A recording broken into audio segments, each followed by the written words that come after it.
reporting with Purdue. Our speaker for September this month is Dugan Julian. He works a lot with invasives. He is one of our great resources and partners in extension.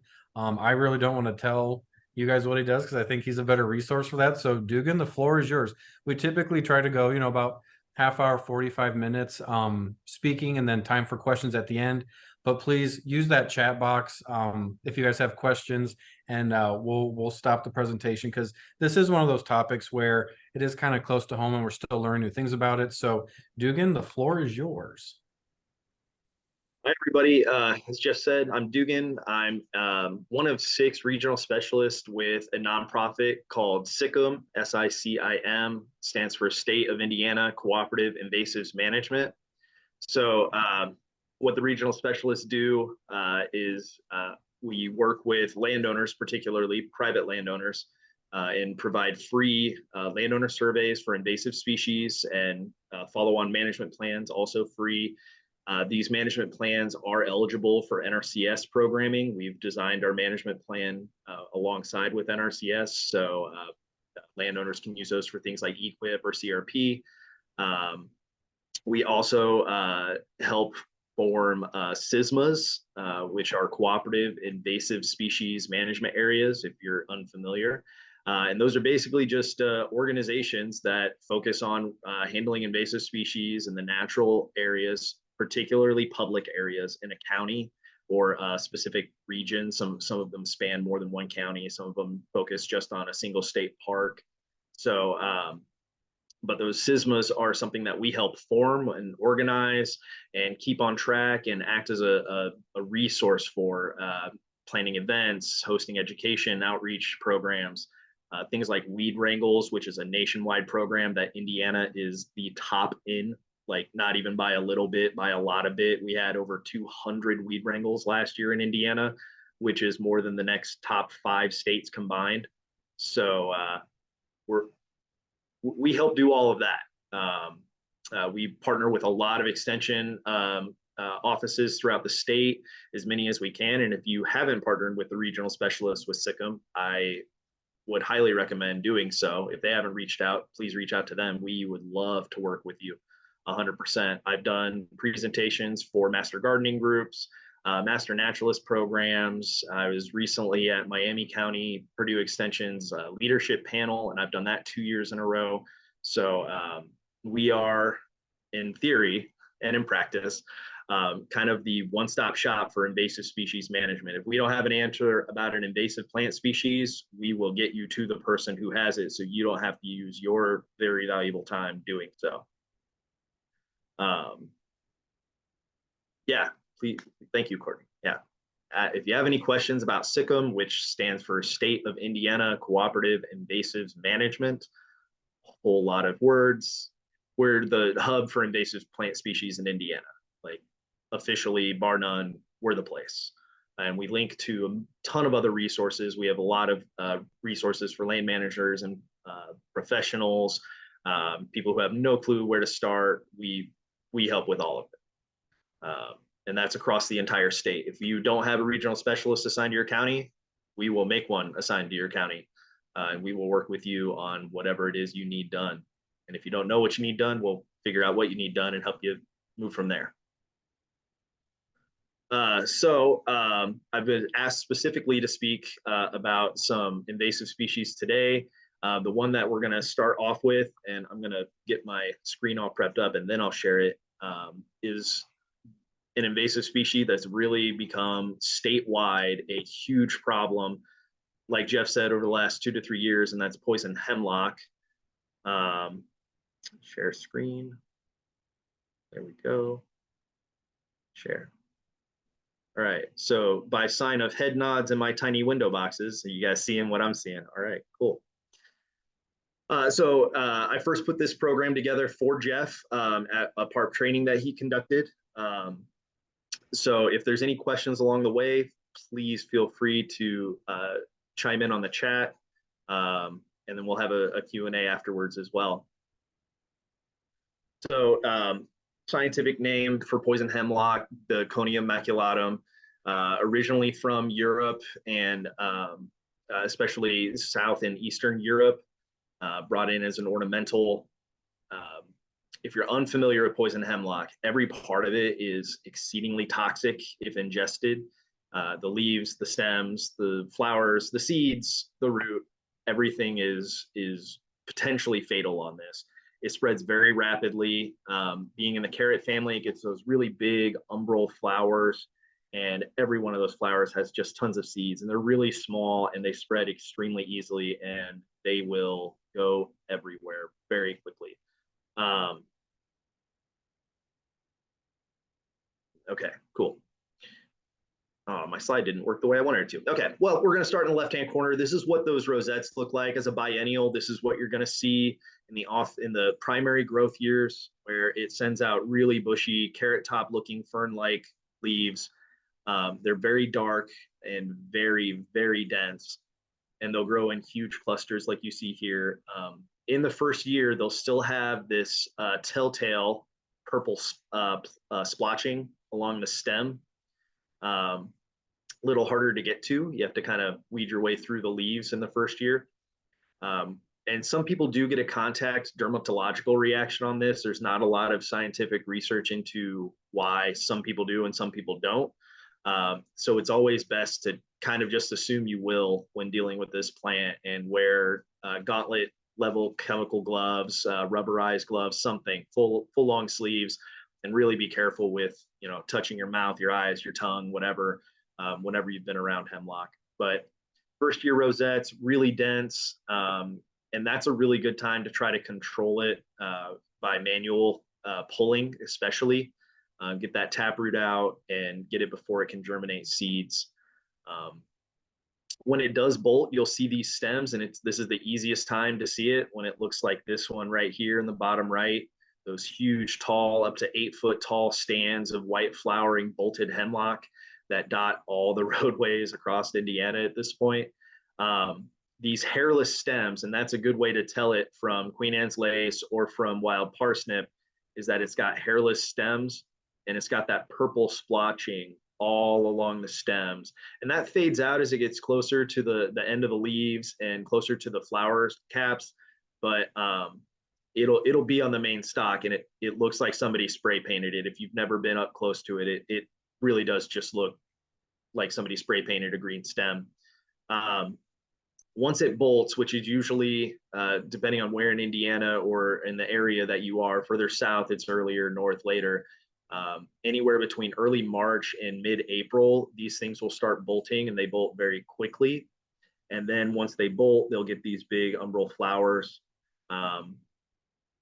They're really pretty, they are, but they also stand out because it's one of the first things to come up with this big white flower. Between it and garlic mustard, nothing else is flowered typically by the time this is up and going. So identification can happen very early in the year, and that means control needs to happen early as well. Not much here that I haven't already said. It's a little more of the scientific identification for the leaves. Really look for the carrot top looking plants that are green when nothing else is green, and look for the purple splotching and hairless stems. You will absolutely know that you have poison hemlock. It is very difficult to confuse it with any of the other carrot family invasives we have, to include Queen Anne's lace and wild parsnip. Both of those are very distinctly different in their identification systems.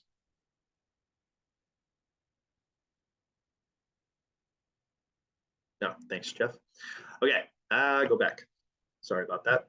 Okay, so poison hemlock, aside from being highly toxic, is also a problem because it's an aggressive early successional plant.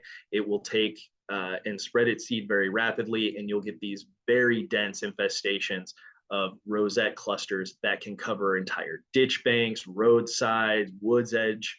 I've even seen it in gravel gardens in downtown Warsaw, taking over a gravel garden. Same in Napanee. So these things take over very aggressively. They are not picky with soil. They have preferences, but they can grow in just about anything, and they will outcompete and outgrow everything because of that early rosette stage, how densely it leaves out. It just smothers everything else, and it really robs biodiversity. And on top of that, then it's highly toxic. I got a call from a farmer last December from Cass County that lost one of his larger heifers to some hay that he had accidentally veiled up with poison hemlock, and it killed an extremely large cow. And he almost lost the second one, but they were able to pump its stomach, get it flushed with charcoal, and save it. But it didn't take much. It really doesn't. And there is no antidote. There's no antitoxin for the toxin inside of poison hemlock. So you just got to avoid it. It's not necessarily an attractive forage for most ruminants, but if you have a not great pasture and you've got a lot of kind of garbage grasses or weeds, they will eat it. Especially goats will eat it, and you're going to lose some livestock. Hens are a little less picky, and they will absolutely eat it because it's out early. So if you're doing free range hens, or you have people in your area doing free range hens and they have this, it's one of the first things to be up, and the hens will go for it. Not a lot of human ingestion of hemlock happens accidentally, but it can if it gets misidentified for like Queen Anne's lace, and somebody who's new to foraging will eat it, or maybe a child. Those can happen and get pretty gnarly. More common, it's kids not knowing what it is and they use it for creative things, because kids do that, and they'll end up getting the toxins into their body by putting the plant to their mouth, or getting the toxins on their hands and then rubbing their eyes or picking their nose, because little kids do that too. Even your ear canal can be a gateway to get those toxins into the bloodstream, and that can become pretty problematic. All right, tree of heaven question. We will hit on that when I'm done with hemlock for sure, because that's a big one. The most famous use of hemlock was as a form of capital punishment in ancient Greece.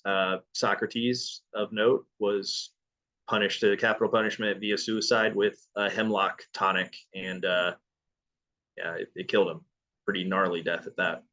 All right, so that's the problem. Solutions, because I'm more about solutions than I am problems. Hemlock, it needs to no, it is not the one that causes blistering skin in most people. I found one study, and one study only, that talked about the dermatological reaction in some people to the toxins of poison hemlock, and they had a very small sample to deal with. It was like 120 people. They saw about 30% of people have a contact dermatological reaction to poison hemlock, more similar to that of poison ivy. But poison hemlock's super gnarly cousin, wild parsnip, is the one that is a phytophototoxin. The toxins get on your skin, it gets activated by UV light from the sun and causes a chemical reaction that leads to, in some severe cases, second-degree chemical burns. That gets really bad. Google images of that with caution. Don't do it at lunchtime. But back to poison hemlock. Mechanical is really great for small infestations. Early infestations, come back here. Early infestations are really easy to handle if you just get some rubberized gloves and start pulling up the hemlock. Make sure you get all the taproot, because it'll resprout if you don't. But pull them up, throw them in a double or triple black plastic bag, let them sit in the sun and liquefy for a few days, toss them into your trash can. That's a really effective way to get it. You can dig them, you can grub them. There's no time that you can't do that, really. The best time, though, is early rosette. When you first can ID those leaves and those rosettes are out, as long as the soil is soft enough to pull them, because otherwise you're just going to pull the top off, go and get rid of them. But if you have a big infestation or extremely dense, chemical use is usually the way to go. Most recommendations are for dicamba and 2,4-D, and a combination has been really effective in a lot of the farmers I've talked to who had it in their pastures. The caution with 2,4-D is sometimes, for some reason, pastured animals can kind of be attracted to the smell of 2,4-D, and so they might try to go and get it. So cutting your animals off from the area that you've sprayed is really good, especially if you're doing hay or letting them free roam in there. Make sure you block that off somehow. Glyphosate is okay. I'm sorry, let's back up. Dicamba and 2,4-D, really good in the rosette stage prior to bolting. After bolting, you probably want to shift more to triclopyr or glyphosate for a foliar application. 2% of your total mix volume being glyphosate is usually good. Those leaves are still oily though. That's where the toxin is. It's an oil base. So putting a surfactant in the water that you mix with it is really important. That can be used up until the flowers arrive. Typically, you don't want to spray after that. The primary flow of nutrients is going from taproot up, and so it's not going to be sucking that glyphosate down. You might get a top kill, but the taproot's going to persist. You definitely don't want to do mechanical removal after it's flowered, because the seeds can still continue to develop if there's enough nutrients in the nutrient flow is still going up to the flowers, and you can still have seeds get produced. So mowing and pulling and grubbing and transporting the biomass after it's bolted and flowered is usually a bad idea. You're gonna spread it.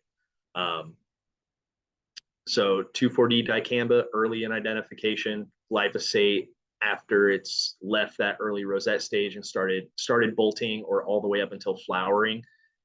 Once it's flowered, the best thing you can do is like hand cut it down, let it regrow some rosette leaves, and go back and do a chemical spray. If spraying isn't an option, you're in a really sensitive area, or you're worried about overspray, or it's near a waterway and you don't have an aquatically rated chemical, mowing all the time is a really great way to keep it down and reduce the amount of toxic biomass there. My recommendation is always, after you mow, go back and get all those clippings up and wash your mower. Even if it's highway department level type mower stuff, if you know you've gone through poison hemlock, you need to clean your mowing deck, your blades, your tire tracks. Everything needs cleaned off on that, because the hemlock that you saw isn't the only hemlock there. There's going to be seeds that were in the ground in the seed bank. There's going to be seeds that were covered up by, grasses and stuff there that are still viable. And now you're going to transport them, which brings us to our cultural controls, changing when we mow, changing when highway departments clean and deep clean their vehicles, working with county commissioners for all of the county machinery that go and do roadside clearings. We can adjust the timeline in the calendar of when a lot of those things happen, which unfortunately is after most of the planting's done for the farmers, which leads us into late April, early May, right when hemlock's gone to seed. That's when they have the time and the equipment available to go and mow, or during the summer for the counties, for the most part. It's doing a disservice to the whole area, because they're mowing up all the hemlock and transporting that seeds on the unclean mower decks, on the unclean tire tracks, and they're taking it to wherever the heck they park their big machinery, which is usually some type of garage in or around the main town area somewhere. And that's how it's become a urban and suburban problem instead of just a rural problem. So now we have it all over the place. And a lot of that's because of not having some best practices for timing. All right. That leads us to, okay, Q&A. So there was first and foremost a Q about, I'm going to stop sharing here. I think, yep, oh, there it is. Stop sharing. Okay. So there was a Q about Tree of Heaven. It's already on the terrestrial plant rule as far as legal things that people can do for Indiana. I'm not familiar with Michigan's terrestrial plant rule, whether or not it's on there. I'm fairly certain it is. It's recognized federally as an invasive species. That is another one where cultural practices of state entities, particularly highway crews and stuff, are not in line with what we know to be the best ecological practices, meaning timing is not right, chemical use is not right, and control method isn't right. Most highway departments that I see in the counties that I service, they simply go out and cut Tree of Heaven down, and it grows back very aggressively like a hydra, and you get 5 new sprouts and root shoots for every one you cut down, and in 3 months it looks like it's 4 times worse, because it is. What SICIM is doing in particular, and what our partners are doing, is trying to make people, one, aware of the issue of Tree of Heaven, And then two, giving them the information about best ways to get rid of it. And 100%, the best way outside of very, very large, mature 80-foot tall tree of heaven is going to be a basal bark application. And that doesn't cause resprouts, it doesn't cause root shoots, and it'll kill the tree very effectively. And it does not use a lot of chemical, and you can be very, very thorough and hit very large areas in short amounts of time with that. When should you do basal bark application? That's a great question, Jeff. So one thing that SICIM did was we put together a very handy calendar of control for it as a free resource to everyone. And so the calendar control lists a whole bunch of invasive species throughout Indiana. And I'm trying to find the link on the website to share that with everybody. But it does list Tree of Heaven, and it gives a calendar with color coding to show you what time of year typically. Now it varies further south to north, obviously, but it will show you what time of year to use what application with what total volume mix percentage of what chemical. It's a whole lot of information, and I'm gonna try to reshare my screen here so everyone can see what that looks like. Sharing, okay. So this is what it looks like. The printout is actually on like the extra large legal size, but we break it up into shrubs, vines, trees, and herbaceous and grasses. So right down here, you can see Tree of Heaven, foliar spray the small trees, end of May, early June through September. Those are the small ones, and we're talking like thumb width diameter of trunk. Basal bark from June pretty much until the air temperature is too cold to use the chemical. So see your chemical label and check the weather a few days prior and the day you plan on treating. But basal bark can be very, very effective pretty much year round, depending on how mild of a winter we have. Yeah, sure. Describing basal bark, because a lot of people are not familiar with it. So what you would do is what I generally recommend, especially if you have a large amount of woody invasives that basal bark is going to work really well on, like Tree of Heaven. You'll take a backpack sprayer or a pump sprayer, whatever you have, and you're going to mix the herbicide that you're going to use. Typically, is triclopyr is what we recommend for this. It works very, very well, and because it's selective, it's not going to kill any grasses or stuff around so long as you're spraying properly. You'll take 20% of your total mix volume of triclopyr, and the rest is going to be a basal oil or horticultural oil. The chemicals will tell you you can also use kerosene or diesel. I personally don't like introducing petrochemicals into areas, but you can. It will mix. But you'll mix those at 20% herbicide to 80% oil, and using a fan nozzle, not the cone nozzle. That's an absolute waste of chemical. Please don't use it. A fan nozzle at a low pressure. You're gonna remove any detritus around the root cluster and the root crown. Expose as much of the root at the ground level as you possibly can. And you're gonna go up 12 to 18 inches. The wider the diameter of the tree, the higher up you need to go. That way there's more chemical getting in. And you're going to spray all the way around the circumference of the bark, and then all the way down to the ground, all the way around that stem. If there's any little bits of root that pop up out of the ground, or some of that root crown is exposed, absolutely spray that. And that is just a shortcut for that chemical to get down into the roots and give that systemic kill. Very effective. You can do it very quickly and hit a lot of area in a little bit of time. Will calorie pear be banned in Indiana soon? Okay, so there's an invasive species council, which SICIM works very heavily with. And we use the data that we gather from our landowner surveys, from logging our invasive species that we find into EDMAPs. And if you're not familiar with EDMAPs, that could be a whole other training session. please get familiar with EdMaps. It's an absolutely wonderful program, and we use it to talk to our legislators about the spread and introduction of invasive species in Indiana. So calorie pear, obviously an invasive, it's everywhere. It's doing horrible things. We have put in I say we, the Indiana Invasive Species Council has put in its proposed additions to the terrestrial plant rule, and it does include calorie pear. However, that has to go through the whole political process and be written into law. Is the calendar of control available online? It absolutely is. I am going to share that link with you once Zoom gives me back my, there we go. I'm going to put that in the chat. Oh, I'm still sharing my screen. I'm no longer sharing my screen. There we go.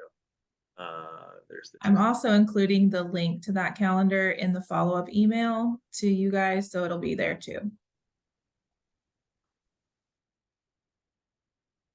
And then your regional specialists for your county, which you can find on SICIM's website, you can find whatever regional specialist serves your county. We have hard copies of those as well and digital formats. We are revising this to make a north-south calendar of control, because some of the species on there, like princess tree, for instance, I don't have princess tree up here. I found it on one property and it was planted purposely. And there are some on there that they don't really have in the south and aren't a problem there. So we're going to come up with a revised north-south. We're hoping to have that by the end of the year. But this, and we're also going to be reducing a lot of our recommended concentrations of chemical. We're finding that you don't need necessarily 3% for foliar spray. 2% works pretty well. So we're having a revised one, but this one is really good for now.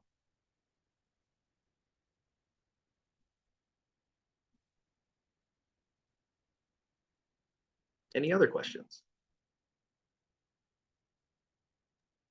I got one, Dugan. So we've talked about poison hemlock. We've talked about tree of heaven. One of our speakers in the future, I guess this is kind of say, isn't tree of heaven one of the hosts for our spotted lanternfly that's moving around? It is. Spotted lanternfly is really lazy. It doesn't really actually like to fly too much. But so it'll lay its eggs anywhere, but it does very much prefer tree of heaven as a vector for laying its eggs. And the crazy thing is it blends in really well with established trees. Like it basically camouflages into tree of heaven. It matches perfectly with its bark, and it loves it. It absolutely loves it, and it is definitely a vector for its spread. There's all sorts as we continue to research its the introduction of spotted lanternfly in Indiana. We're finding more and more that there's a definite correlation between the density of tree of heaven in an area and the likelihood that spotted lanternfly is going to thrive there. So it's a huge one. If spotted lanternfly is a concern for you, and it should be, tree of heaven should also then be a concern. It won't stop the spread of spotted lanternfly, but it will hinder it if you get rid of the tree of heaven. It loses its preferred vector. So, and the other thing that I wanted to touch on, because a lot of times with the undergrowth, could you maybe talk about some of the invasive vines that are within Indiana? Because I know, we know about honeysuckle, we know about tree of heaven and poison hemlock now, but some of the vines that can choke out some of our woodlots.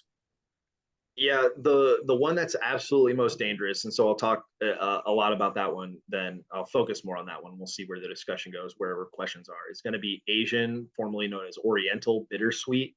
So we have an American bittersweet, and we have this very hyper aggressive Asian bittersweet. So Asian bittersweet, unlike any of our other invasive vines minus kudzu, will actually kill grown trees. Some people like to control for grapevine, which is native, and I personally love it, but they want to control for it because they have a woodlot that they want to harvest for lumber, or they want to make sure that it's not blotting out their canopy. Totally fine, but it's not going to kill the trees. Sure, as I talk, I'll pull up a picture of Asian bittersweet. Grapevine and hog peanut, those type of things are not, they're not going to damage the plants. Virginia creeper especially doesn't damage the trees, or it might cause some minor damage, but it does not kill the trees. Asian bittersweet, on the other hand, can absolutely kill trees. I've seen it personally. Up here in Kosciuszko County, we have a mountain bike trail. It's the largest in the state, and every year they have to go and remove 5 to 15 trees that get killed by Asian bittersweet. I'm going to share my screen again. There we go. So this is what the vine looks like when it binds into a tree. It will literally crush into the Cambrian layers of a tree and completely cut off nutrient flow to the tree. It can kill the tree this way. And I've witnessed this happen personally.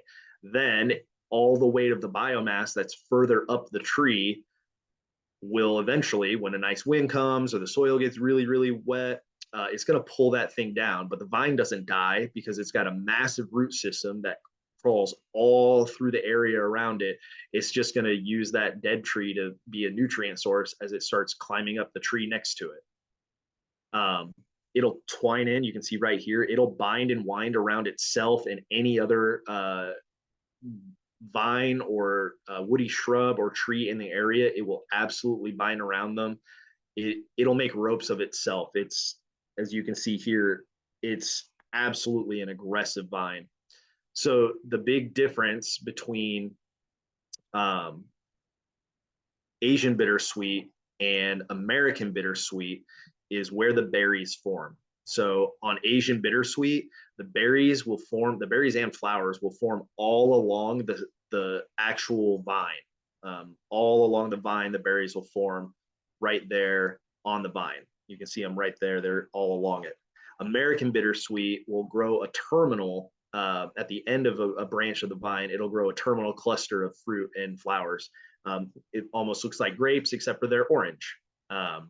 Now, Asian bittersweet typically has red berries, but they can be orange-ish, just depends on the nutrients available. So you can't just go by color, but if it hangs from a cluster at the end of a branch, that's going to be American bittersweet.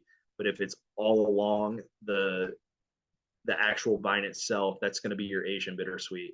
And it is a massive, nasty infestation when it happens, and it grows very quickly. The leaves are very clustered and dense. They will outshade canopies. They will rob the soil of nutrients, and they will absolutely kill a tree.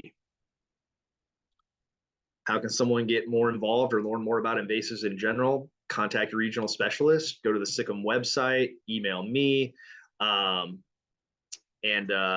we can absolutely start the conversation.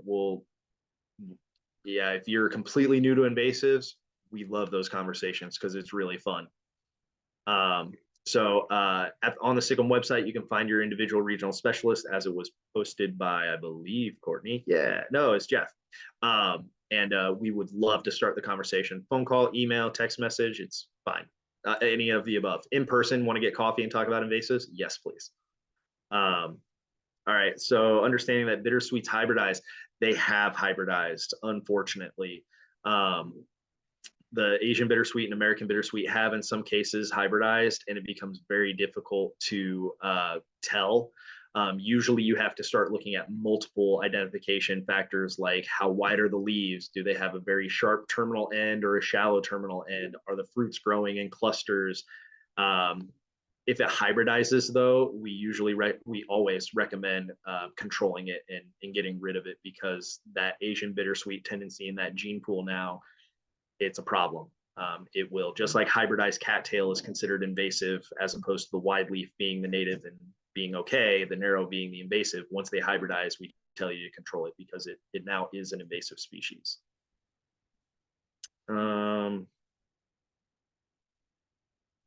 Yeah. Yeah, a lot of abandoned areas end up with tree of heaven, especially along major transportation routes, factories, places with rail lines that go near it are huge vectors for tree of heaven. If it is owned by the city, you can get some volunteers together and opt to try to go and take it out. Pulling is not effective. Cutting is never effective except for extremely large trees and only in certain circumstances. If it's a lot of smaller trees, and by small I mean anything lower than 30 feet-ish, Going in and basal barking any of the thicker stems is going to be really effective, and foliar spraying anything that's below your collarbone is going to be a very effective method for control based on the timing and the weather. So check the calendar control for that one. But if it's an abandoned building or old factory property edge, if it's not abandoned and there's people still actively working there, go and let them know, like, hey, you have this really nasty invasive species. I'd like to help get rid of it. Can I please do that? It'd be a weird question, but I don't think they're going to have any problem with it. But if it's abandoned, yeah, it becomes it becomes a different story. You have to find out who the landowner is and things like that, because it's not illegal to have it on your property. If it's in the terrestrial plant rule, it's illegal to buy, sell, trade, gift, graft, transport. You can kill it or leave it alone if it's in the terrestrial plant rule. There's really nothing else you're allowed to do, and so you kind of have to go by the situation there. If you have further questions on that one, let me know and we'll try to figure out where you're working out of. Ideas for Indian strawberry, false strawberry. We typically treat that as if it's a herbaceous invasive, because it is. It's kind of a vine, but early in the spring, go and do a foliar spray. If it's extremely dense, which it can create a massive biomass. Pulling it in early to mid spring down to as close to the ground as you can, and then allowing new vines to come out only until the leaves are unfurled and mature, then hitting it will reduce the amount of chemical you have to use and increase the likelihood of actually killing it. So that's where a lot of like clustering different control mechanisms together becomes very effective. When we have ground cover and vining leafy plants like winter creeper or vinca minor, periwinkle, creeping jenny, things like that, when they create a massive mat of biomass, it's always a good idea to try to dispose of that biomass in early spring, and then let those vines grow. And this is the hard part for a lot of people. Let them grow for another 5 to 6 weeks. Come out with more vine, but new leaves. And now the vascular tissue of that plant has gone from a few 100 feet or even 100 yards to like 10 feet. And now that chemical has a way higher chance of going in and getting rid of that. Aren't the leaves margins of Asian bittersweet smooth? They're not. There's kind of rounded serrations. They're not sharp. But again, leaves are kind of rough on a lot of these plants because they're not always consistent. They're fairly consistent in their size, but the margins can go a little different. Asian bittersweet leaves are typically less wide than American bittersweet. American bittersweet leaves are typically much wider, about 2 inches to 3 inches wide, whereas Asian bittersweet is around 1.5 inches.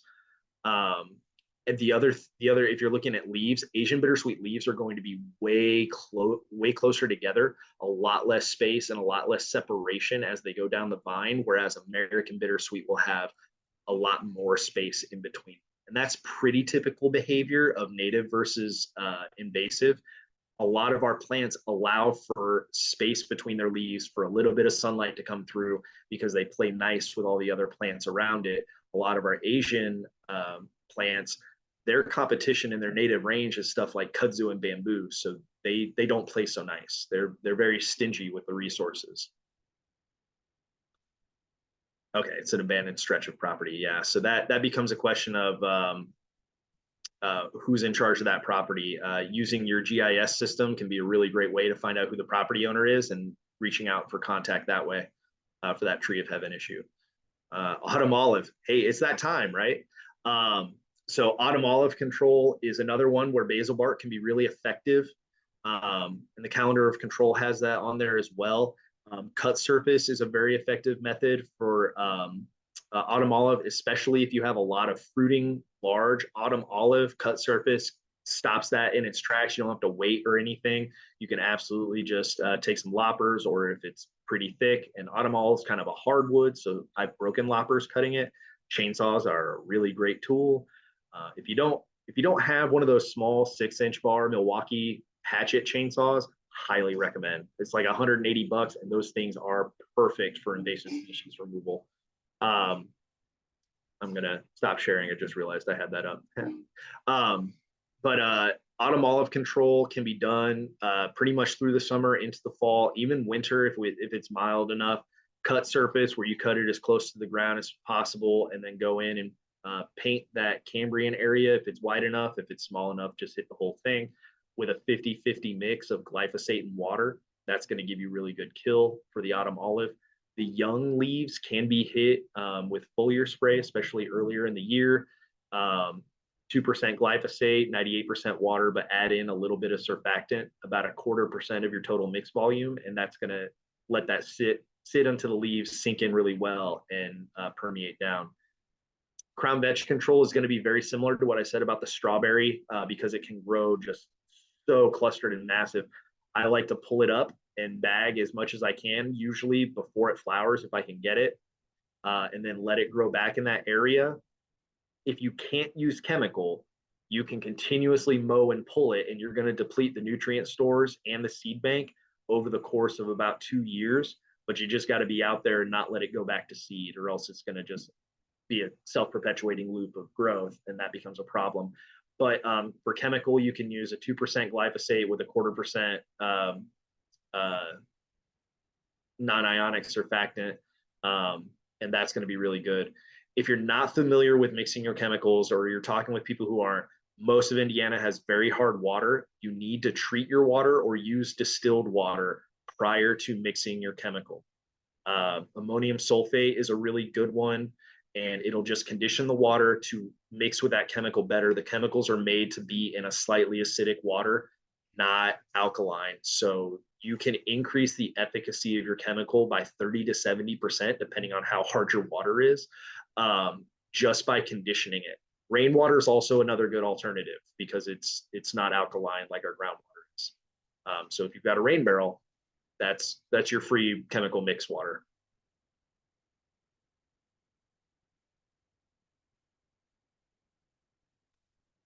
Good questions. Crown vetch is not one a lot of people ask about, but it is a big problem in a lot of places. What is our, kind of going back to the poison hemlock, what is our poison hemlock looking like right now? And same with autumn olive, because I feel like right now they kind of have distinctive characteristics, at least in the Wabash area. Yeah, so the poison hemlock now is going to be dormant or in rosette form. So when it's dormant, it looks like it's dead. It's all browned out. You can still see the branches coming out, all tall, like 6-7 feet up, but everything's brown. The great thing is it's just like teasel. If you're familiar with teasel, it tells you where it's going to be the next year because of that biennial growth cycle. If you see those withered out, skeletal looking plant structures that are 6 foot tall along your roadway, you know you need to go and look for the rosettes of poison hemlock. And right now, some of them are actually green this year, the first year growth ones. They're starting to go dormant because it is starting to get cooler, but you can still see those rosettes. If you leave those skeletal structures of the bolted poison hemlock there, it tells you where to look come March for the rosettes. And that's when you're going to see the dense clusters of the carrot top leaves. And that's when you need to start your treatment. As for autumn olive, I can pick autumn olive out going 75 down the highway. That underside of the leaf looks like somebody took metallic gray spray paint and just hit all of it. It is super metallic-y, very shiny. They're starting to get berries in a lot of places, southern Indiana in particular. The berries are like a robin's egg modeling, but they're pink. They're also very edible and delicious, by the way. So feel free to grab all the berries and keep them from going anywhere. You can make wine out of them. You can make jams, you can make scones. They're super yummy. Kind of like a pomegranate pip, except for you don't have to peel a pomegranate to get them. But they're going to have those very crinkly edges, and it's a very metallic, silvery underside. Silver maple doesn't even look this metallic. It's insane. So you mentioned the poison hemlock and basically the corpses along the 6 foot tall corpses alongside the road. Is there anything that we can do to control those at that stage, or what is there? Is there anything that we can do basically? Yeah, those courses are just completely dormant. If you try to, you could, in theory, it's a lot of work. You could, in theory, go down and dig out all the taproot. And that's the one thing you could do right now is try to dig out the taproots. Probably the most labor intensive way to go. And that taproot is now probably as big as it's ever going to be because it's been storing all the nutrients from the summer, gearing up for next year's growth. So it's going to have a lot of the little technically root parts going out of it. It's a lot of work. My recommendation is normally not to do that, but to use it as a marker and go and hit the rosettes the next year. But you can dig out the taproot. If you've just got one or two, or even like maybe a dozen, you can dig out the taproot in an hour of work and you'd be fine. But if it's along like 2 to 3 acres of roadside, yeah, that's kind of a lot of work. So is it wise to mow those corpses down or not? Or so some of them might still have seeds up there. And if you mow, I would highly recommend either actually, I wouldn't recommend burning it at all. There's no science on that, but we're fairly certain it volatilizes when you burn it, and that becomes a problem because now we have an aerosolized neurotoxin. But I would recommend, if you mow it, I would recommend bagging it up or otherwise trying to get rid of that biomass. And if you leave it lay, you can, but be very thorough on washing your mower decks and tires, typically on site or close to on site, so you're not spreading it further than what it needs to be. Definitely before you go and mow anywhere else that you don't have it. so as you mow it, then is there any danger to any of that plant material coming up into the air? Just the plant particles themselves. Potentially. I've talked to a few landowners who, when they know they have it, they wear safety goggles with the side covers, and they'll wear an N95 mask just in case, or they'll be closed cab. I'd be really safe with it. I mean, that amount of plant material is probably not going to be fatal, but even a little bit, you will feel really gross. If even a little bit, if you get it on your hands and you lick your finger to open a plastic bag, you can start getting some symptoms of the toxin just on that amount of contact. So I'd always err better safe than sorry when you're dealing with a potentially fatal toxin. Yeah, safety goggles, rubberized gloves would be really effective. Solarization, yeah, that can absolutely work. It is a control method that I've used to recommend in a number of situations where they either couldn't or wouldn't use chemical. They had some very, very ornery invasives to include poison hemlock. You can. Solarization is absolutely non-selective. Everything under that is going to die. And it is a process that you need to keep on for a while, but it can be very viable. Yeah, if you've got a ditch bank or something like that, or a property edge or wood edge that doesn't have anything really worth saving, and you want to make sure that stuff's gone, you can absolutely do a mulching or solarization tarp as an effective control method for most of the herbaceous ones. The vines and stuff, not so much because they'll escape, but your herbaceous invasives like hemlock, teasel, those type of things, you can absolutely do that. Yeah.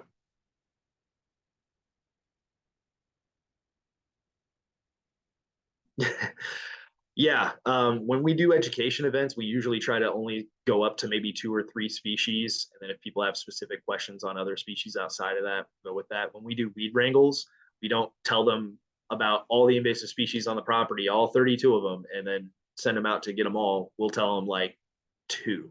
We're doing autumn olive and honeysuckle because they have the same treatment control. And we'll just go at it. Yeah.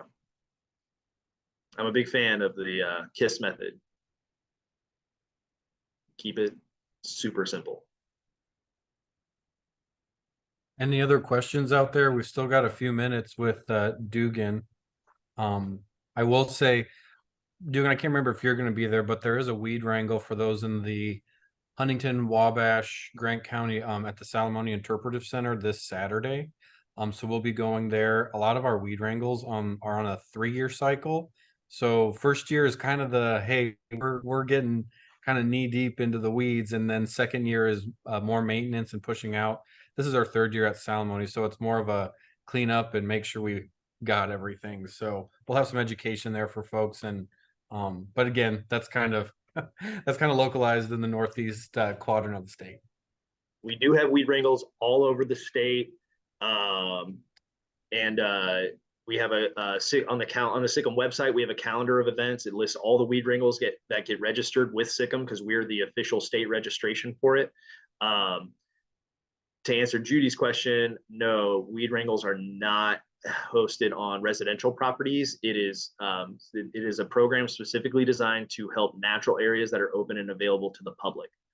Parks and trails, even if they're privately owned, the Winona Lake trails here in Warsaw, well, technically Winona Lake, they're technically privately owned, but they're open to the public.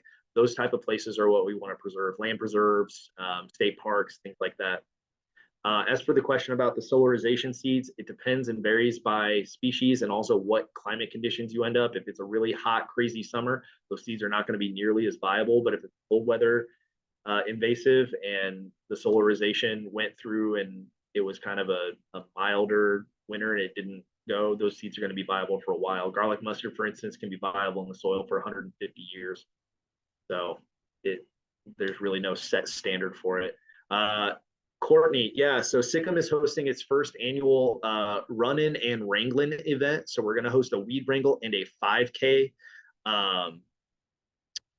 down in Columbus, Indiana. Our website has info on that. It's also on our calendar. We'd love to have people come out and run it or participate in some of the help that goes into the 5K, or just do the weed wrangle, or both. It'd be super great.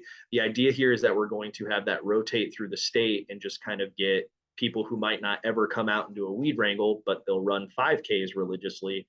They might come out and get exposed to invasive species for the first time. And what we've typically found is that if they come out and learn about invasive species, they're going to start caring about invasive species.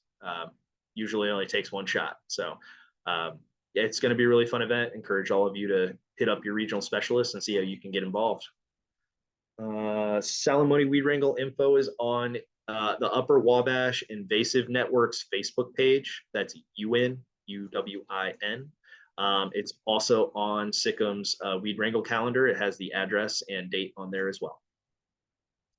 Virginia copperleaf. I'm unfamiliar with Virginia copperleaf,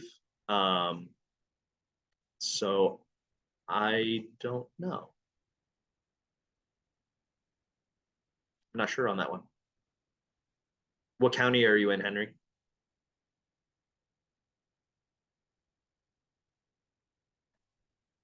Howard. Okay, unfamiliar. Howard would be.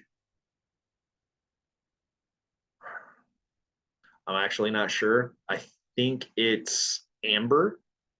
But if you go to the SICIM website, you can hit up your regional specialist to, one, help with plant identification potentially. We use a bunch of different apps, but then we also have plant, that's a good one. But we also have a whole bunch of field guides that we use. So we have like all the reference stuff in the world. And then we also bounce it between all of us because some of us have different backgrounds. So we do all of that together. But go to the SICIM website, find your regional specialist for Howard County, and they can absolutely help you out with that. Yeah, according to the SICIM website here, it's Dawn who's actually Dawn. Howard County. You can't ask for a better person. Dawn has forgotten more about invasive species than I'll ever know. She is a fantastic resource. We're super lucky to have her.